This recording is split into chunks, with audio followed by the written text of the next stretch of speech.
इस तरह पाकिस्तान के अंदर भी जब रियल एस्टेट मार्केट ऊपर जाती है तो हर कोई पैसा नहीं बनाता। इसी तरह दुबई के अंदर भी जब रियल एस्टेट मार्केट ऊपर जाती है तो हर कोई पैसा नहीं बनाता। रियल एस्टेट इन्वेस्टमेंट्स जो आपकी चीज़ें हैं वो डिफाइन ये चीज़ करेगी कि आपने क्या पाकिस्तान में या क्या दुबई के अंदर भी राइट प्रॉपर्टी के ऊपर राइट वक्त में इन्वेस्ट किया है।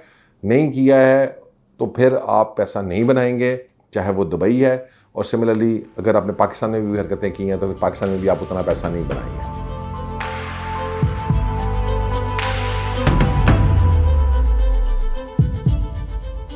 So guys, this video should be seen in relation to the previous video which we have posted, जहाँ पर हमने दुबई और पाकिस्तान को कंपैरिजन दिया था कि कौन से पॉइंट्स पाकिस्तान की फेवर में जाते हैं, कौन से पॉइंट्स दुबई की फेवर में जाते हैं। And it's just one example.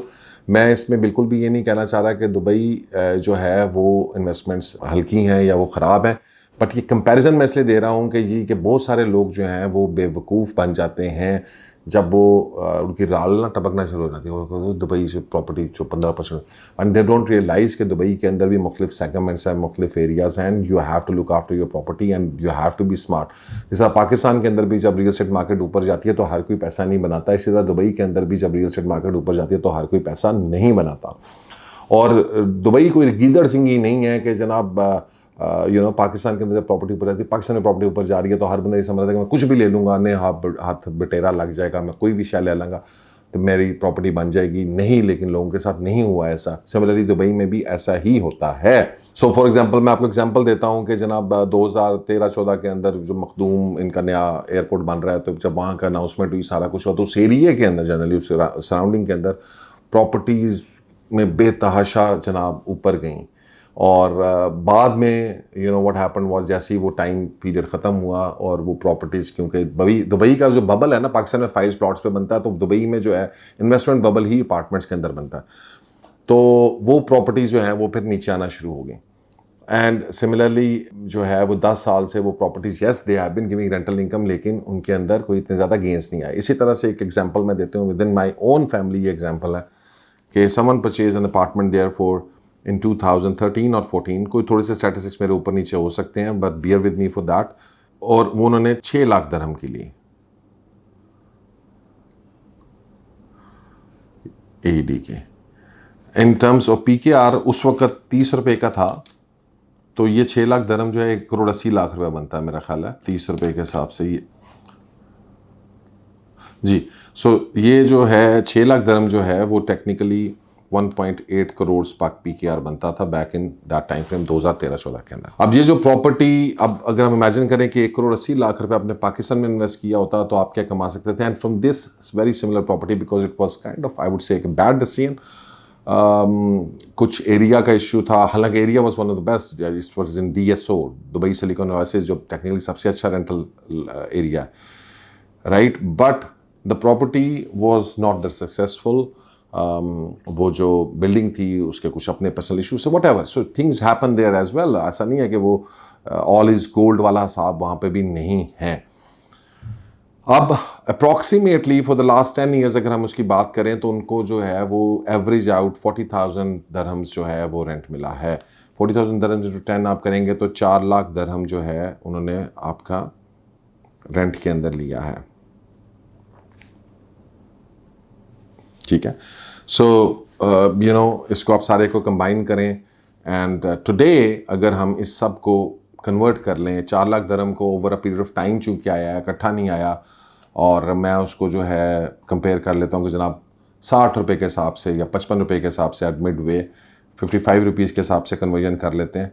4 lakh दरहम into 55, सो समझ लें कि जनाब ये जो है सिर्फ रेंट में उनको 2 करोड़ 20 लाख 2.2 करोड़ मिल गया, which is kind of very good कि जनाब 10 सालों के अंदर उनका तकरीबन पीकेआर पॉइंट ऑफ व्यू से 1.8 करोड़ रुपीज़ उनको से ज़्यादा उनको वापस मिल गया जो उन्होंने इन्वेस्ट किया था। So that's a good thing. लेकिन ये जो 6 करोड़ रुपए की चीज़ थी, ये टेक्निकली क्योंकि because choice at the time was not right और उन्होंने चीज़ जो बड़ी हायर प्राइस के ऊपर ले ली, वो इस वक्त भी जो है 5 लाख दरहम की है। सो अगर मैं इस सब को कन्वर्ट करता हूँ एज ऑफ टुडे, तो 5 लाख दरहम की है, एडी की है चीज़, प्लस ये 2.2 5 लाख दरहम को अगर हम कन्वर्ट करें आज पाकिस्तानी, उसके अंदर इंटू 78 है, क्या चल रहा है तकरीबन इतना है, तो ये 4 करोड़ रुपया हो गया, आप कर लें, समझ लें, राइट। सो टेक्निकली आपकी जो नेटवर्थ है, जो आपने कमाया, रेंट में कमाया, सारा कुछ कमा के आपने 6.6 करोड़ जो है वो आपने कमाए हैं, which is good. Rental income भी आ रही थी, रेंटल इनकम के फिर कंपाउंडिंग फैक्टर में चलेंगे, but I am not gonna go into that detail, I am just gonna give you comparison कि अगर 2013-14 के अंदर आपने 2.25 करोड़ रुपया इन्वेस्ट किया दुबई के अंदर, तो आपने 6 करोड़, 7 करोड़, 8 करोड़ इसके राउंड अबाउट ही आपने कमाया है, इवन आप अगर दुबई की मार्केट के अंदर है। अब इसी को सिमिलरली हम इमेजिन कर लें in terms of Pakistani market, और हम उसको देखें कि यार पाकिस्तानी मार्केट में जिस बंदे ने 2013-14 में हम और वो इन्वेस्टमेंट्स की वो बात करेंगे जो इमलाक ने करवाई और इमलाक ने रेकमेंड की, because I am not gonna go into those investments. सारी बात अगर आप गलत इन्वेस्टमेंट्स कर रहे हैं तो वो that's the fault lies with you. मेरे ख्याल में जिस बंदे ने पाकिस्तान के अंदर भी, नॉर्मल एवरेज इन्वेस्टर ने भी अगर 2 करोड़ रुपए की इन्वेस्टमेंट की है इस वक्त, वो अगर प्लॉट भी है तो अगर हम चले जाते हैं ये फेज 6 के प्लॉट्स के अंदर भी, तो वो उस वक्त तकरीबन रफली ये प्राइस 81-90 ये प्राइस होती थी, और अगर इस वक्त उनको आप लेने जाए तो 6 करोड़ रुपए का है, ठीक है।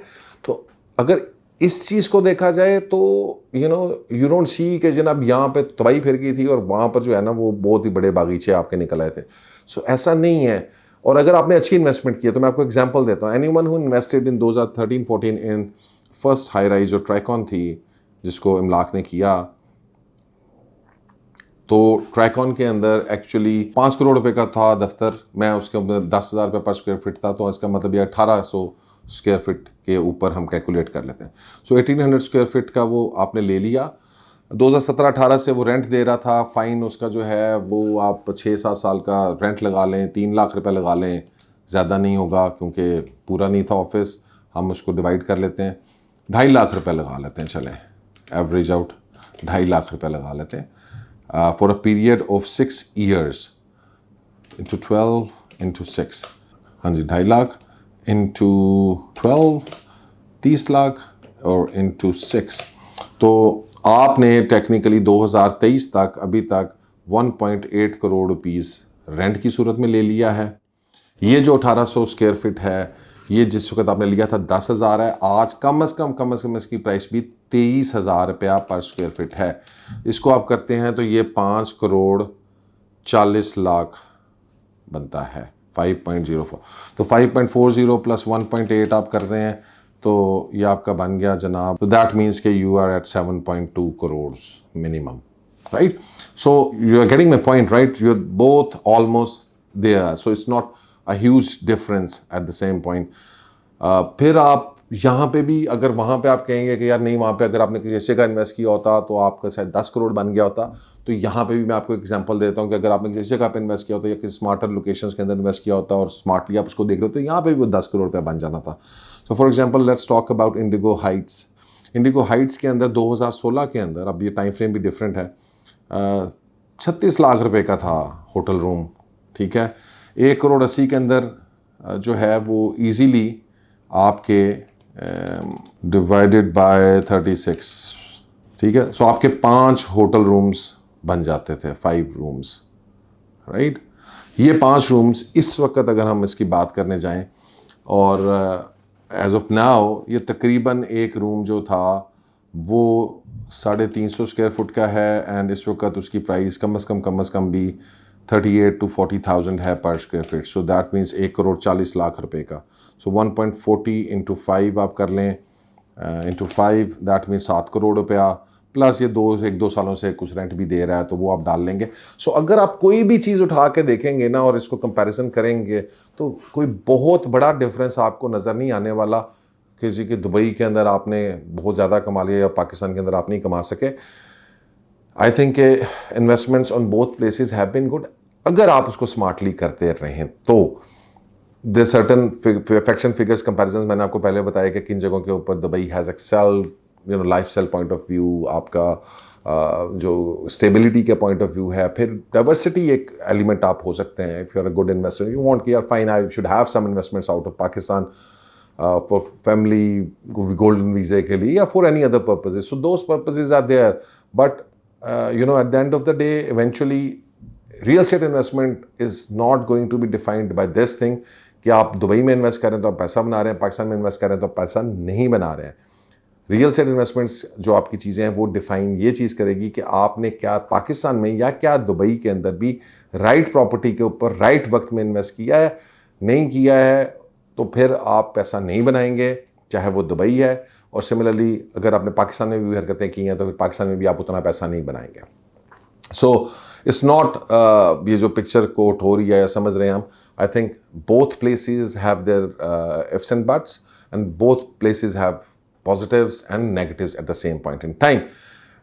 The best thing you need to do is कि जनाब, जो मैं हमेशा से कहता रहता हूँ कि जनाब खुद से डॉक्टर ना बने, अपने कंसल्टेंट के साथ एडवाइस लें, मशवरा लें एंड अपनी राइटफुल जगह के ऊपर जाके इन्वेस्ट करें। Dubai is a land of opportunities, there is lot of money to be made in Dubai, there are lot of right projects, good projects जहाँ पर आप पैसा बना सकते हैं at the same point in time.